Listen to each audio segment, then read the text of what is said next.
چې وطن درته یادېږي مسافره بیا پتا څنګه تیریږي مسافره سر دې سپین سرمن دې توره شوه جانانه چنغله دې هم زړیږي مسافره وایه وایه د ابۍ دادا کورونه پردي خلک نه خپلېږي مسافره د مابڼ تر کړماره درته وایم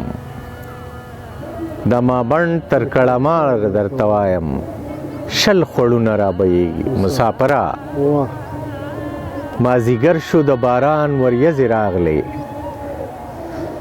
مازدیګر شو د باران وریځې راغلې لټ په لټ اسمان پړکېږي مسافره او ستا عزیز ستړی ستومانه کور ته راشي خپل بچی ترې چاپېرېږي مسافره